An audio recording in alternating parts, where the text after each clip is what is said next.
about me because I think it's important for you to understand why I'm standing here. I graduated from the Citadel like a lot of guys. As soon as I graduated, got married to my high school sweetheart. We got 4 kids. One of them, Morgan, is back here working on the campaign along with my niece. And I've got a son at the Naval Academy who is determined to become a Marine aviator, and I've got 2 younger children at home.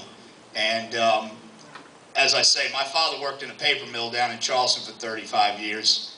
My father-in-law ran a garage on the bypass in Mount Pleasant for 40 years with his brothers, and they taught us to work for what we wanted and to earn what we needed and to take care of our families. And I've been very fortunate because of that. I'm the oldest of 6 kids, and I went to the Citadel because I got a scholarship, and my father said, that's where you're going. And that's how we operated, but it has served me very well. As I say, I'm running against 2 great guys, gentlemen, you know, professional men who have done well in their careers.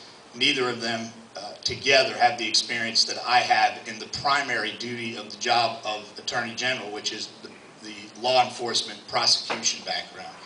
I prosecuted almost 1,000 criminals in South Carolina. Started out prosecuting looters after the hurricane down in Charleston in 1989.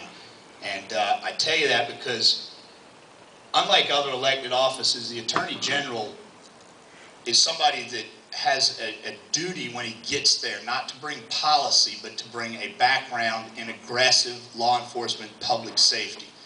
Public safety is the #1 priority of government.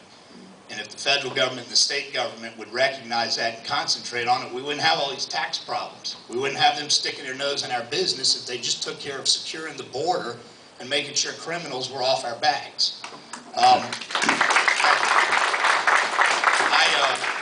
You know, in addition to having prosecuted 1,000 criminals, I will tell you I've prosecuted a congressman's son, lawyers, doctors, police officers. I prosecuted 4 Catholic priests in Charleston, and I was an altar boy until I was 20 years old.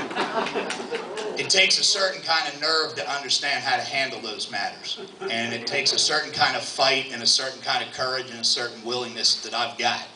So I hope you'll keep in mind, I don't really care if you know how to pronounce my name as long as you know what it looks like when you go in the voting booth. I will tell you that I believe in less government. I believe in the right to life from conception to a natural death. And I believe that public safety is the #1 priority of government. I think in Columbia we need 2 things. We need a watchdog, because I live there, and I can tell you, if you think it's bad, you ought to live in that town and see what goes on. And #2, I think we need a bulldog who is willing to see what's going on and then call people out for it. So I'd appreciate your vote. I'm sorry I hadn't been here sooner. I'm learning as we go on the campaign trail. I think if it were 6 more months, I'd win hands down, but I'm just now figuring out what's going on, so thank you.